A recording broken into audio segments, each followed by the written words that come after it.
Shalom, Yashala, Shalom. First and foremost, I want to give all praise, honor, and glory to the Most High Yahweh. I do so in the name of His only begotten Son, Yahweh Shai. Double honors to the apostles and the elders of Yasharallah.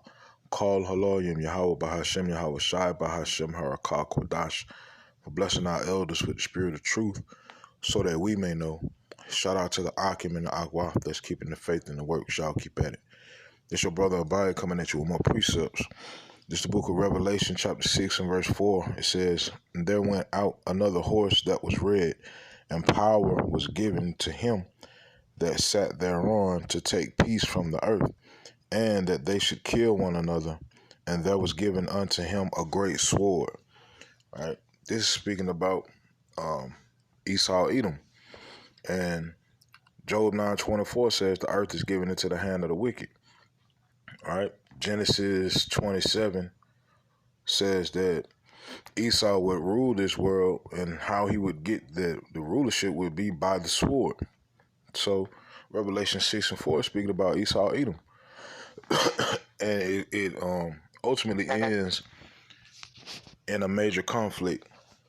And that major conflict will be the last conflict that is placed. And the last conflict is World War War, or World War III, right?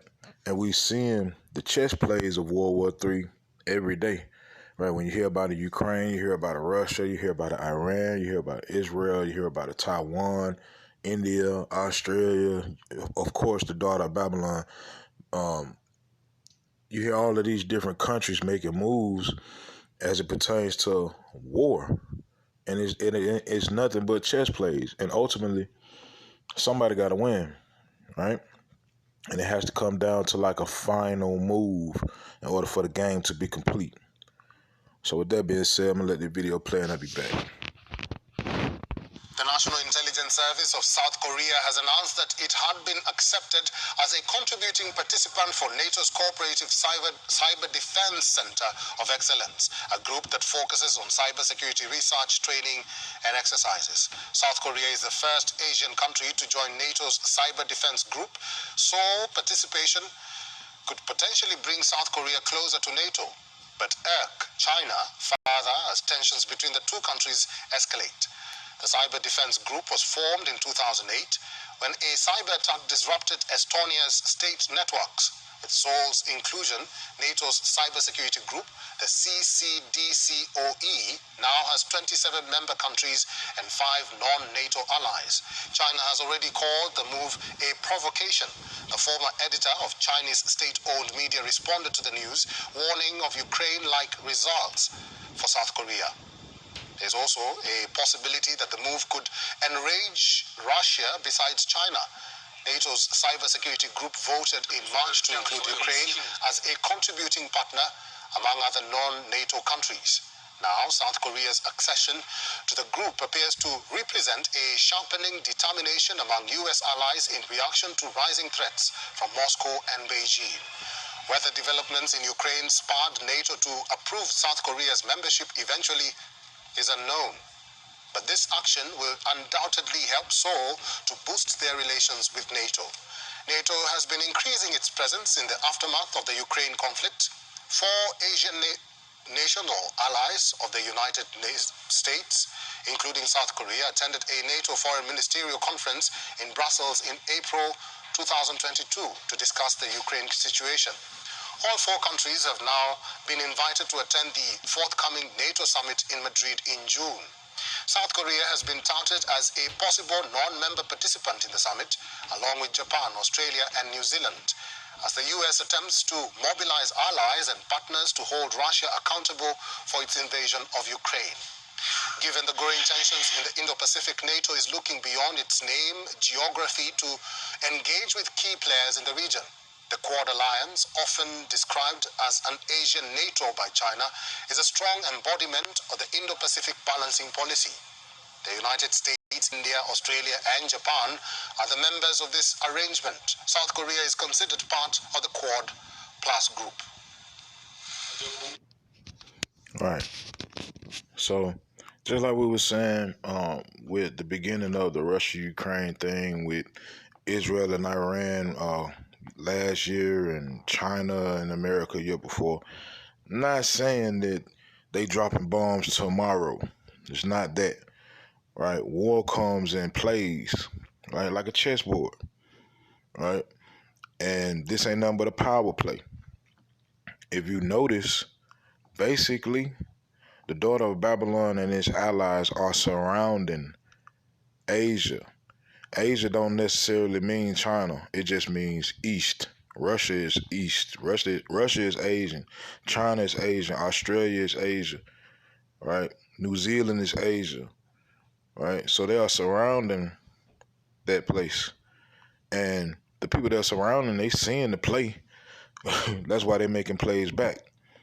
But what we are witnessing is Matthew 24 and verse 6. It says, "And ye shall hear of wars and rumors of wars. See that ye be not troubled. For all these things must come to pass, but the end is not yet." Right? That's not to give you comfort either. That's not to say, well, okay, I got 20, 30 years to do whatever it is I want to do. And once we see everybody, moving towards one place, then we can make changes. No, you need to handle your business now. Don't put off tomorrow what you can do today. Right? Get into these scripts, find out who you are, believe who you are, pray to the Father for mercy first and foremost. With that mercy comes the spirit of holiness because you're coming to the Father sincerely, asking for repentance. And once you receive that, he will bless your eyes to see and your ears to hear. All right?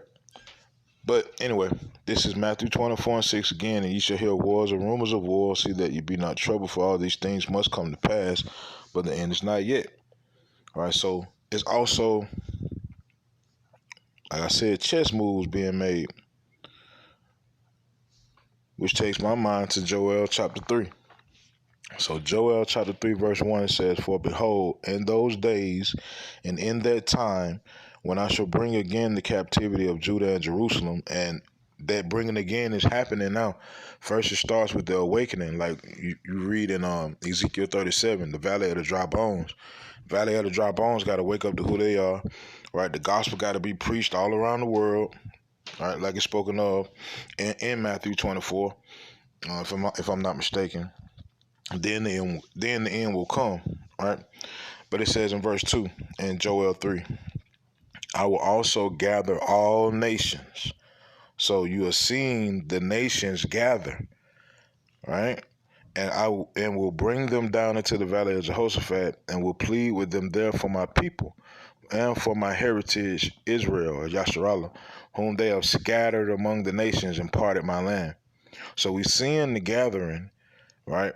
Now, once we see them move to a central location, then you know it's on, right? You hear once you see the Revelation 13, like you see it, like it ain't a guess about what it is. They are actually implementing that thing with threats of death if you don't take it, with threats of poverty if you don't take it, or with threats of starvation if you don't take it, right? Then know it's on. But we are seeing the chess plays of the end, right? Things are coming together right before your eyes. So I'm gonna go to Revelation chapter 16, and I'm gonna end it with this. In verse 15, it says, "Behold, I come as a thief. Blessed is he that watcheth and keepeth his garment, lest he walk naked and they see his shame." Meaning, the Most High could come, the Most High Yahweh Shai could come at any moment, right? So if he can come at any moment, that means you need to be watching. You need to be watching for the signs that he said to be looking out for that will reveal his coming. And when it says keepeth his garments, that means stay covered in wisdom, right? Make sure you keep that oil in you. Don't let it go. Don't take your hand off the plow. Keep working. Keep the faith. Keep the works, right? It says, "Lest he walk naked and they see his shame," meaning you not covered. And if you not covered and he done came as a thief in the night, You caught up with everybody else, so they see your shame. They see your people getting, transported out of this place, and they looking at you like, well, what happened to you?